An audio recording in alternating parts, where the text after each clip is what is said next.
नमस्कार ताई आणि भगिनींनो.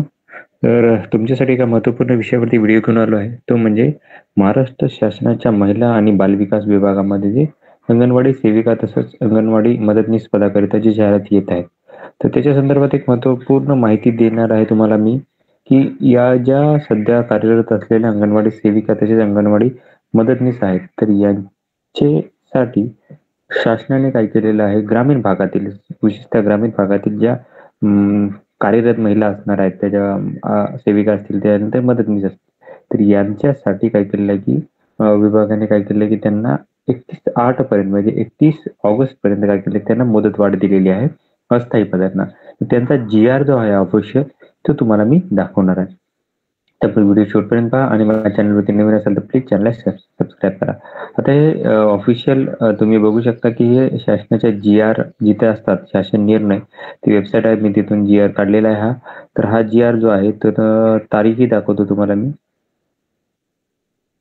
इथे खाली तारीख राहते.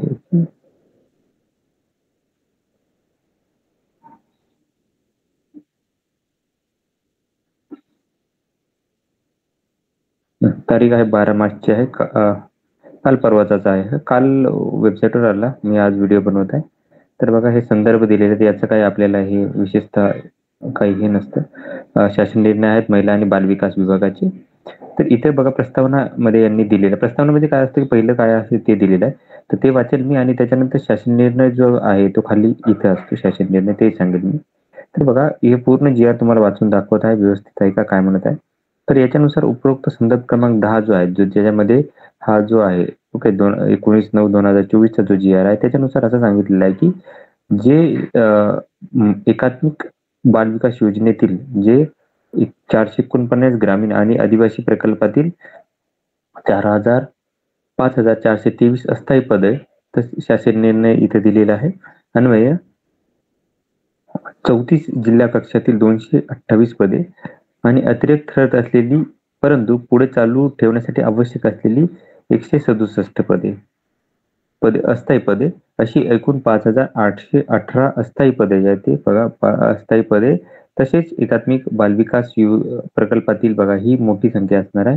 हे आहेत अंगणवाड्यात 90,757 अंगणवाड्यातील 90,757 अंगणवाडी सेविका तसेच 90,797 अंगणवाडी मदतनीस एकूण 1,81,514 मानधनी पदे असलेली टोटल जर बघितलं तर वरची आकडा बनवला तर 5,818 प्लस 1,81,514 असे एकूण 1,87,332 पदांना काय केलेलं आहे की म्हणजे बघा ही तारीख जी आहे ती 3/2024 ते 28. आता इथं ऍक्च्युली तारीख त्यांनी दिलेली नाही तशी.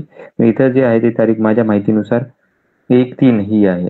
बघा 1/3 इथे तुम्हाला तारीख दिसेल इथे. इथे त्यांनी डॉट आहे फक्त, इथे तारीख 1 विसरलेलं आहे. तर पर्यंत मुदत ठेवण्यास दिनांक 19/9च्या शासनानुसार काय दिली होती की हे दिली होती. आता ही तारीख होती ती 28/2/2025 पर्यंत त्यांना मुदतवाढ देण्यात आली होती. आता बघा तर दुसरा संदर्भ दिला की वित्त विभागाचा जो हा आहे त्याच्यानुसार काय केलेलं आहे की मंजूर आढावा केल्यानंतर काय केलेलं आहे की ती आकृतीबंध करण्यात आलेला नाहीये, लक्षात घ्या.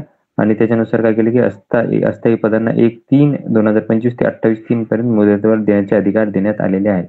लक्षात घ्या की हे अधिकार देण्यात आलेले आहेत. आणि हा अजून एक महत्वाचा आहे की सदरहून पदे 6 महिन्यापेक्षा जास्त काळ रिक्त नाहीत असे आयुक्त एकात्मिक बाल विकास योजना महाराष्ट्र राज्य नवी मुंबई यांच्या संदर्भातील क्रमांक 11 येथील पत्रान्वये प्रमाणित केली आहे. त्यानुसार काय केलं की एकात्मिक बाल विकास विभागाचे जिल्ह्यातील 449 ग्रामीण आणि आदिवासी प्रकल्प अस्थायी प्रकल्प याच्यानुसार म्हणजे हे चालू ठेवण्यासाठी हे केलेलं आहे. विचाराधीन होती असे मुदतवाढीसाठी. आता याचा जी-आर जो आहे तो हा आहे शासन निर्णय. त्याच्यानुसार शासन निर्णयानुसार काय सांगितलं की 449 ग्रामीण आणि जे आदिवासी प्रकल्प आहे 5,423 अस्थायी पदांना शासन निर्णय इथे दिलेला आहे ते 2014 अन्वये 34 जिल्हा कक्षातील 228 नियमित अस्थायी पदे अतिरिक्त असलेली परंतु आवश्यक असलेली 167 एकूण 5,818 पदे. तसेच हे अंगणवाडी सेविका जे आहेत त्या आहेत 90,832 अंगणवाडी सेविका, त्याच्यात 90,832 अंगणवाडी मदतनीस असे ऐकून 1,81,664 मानधनी अशा टोटल जे आहे ते 1,87,482 पदांना काय केलं की 31/8 पर्यंत मुदतवाढ देण्यात आलेली आहे. या पदांना 31/8 पर्यंत मुदतवाढ देण्यात आलेली आहे, लक्षात घ्या. तर इथपर्यंत हेच जे आहेत ते काय करतील की कार्यरत राहणार आहेत आणि त्याच्यानंतर जे भरती होणार आहे तर ती वेगळी या पदासाठी भरती होणार आहे. तर ही माहिती होती. तर अशाच महत्त्वपूर्ण माहितीसाठी माझ्या चॅनलला सबस्क्राईब करा, व्हिडिओ लाईक करा, माहिती मित्रांसोबत शेअर करा. धन्यवाद.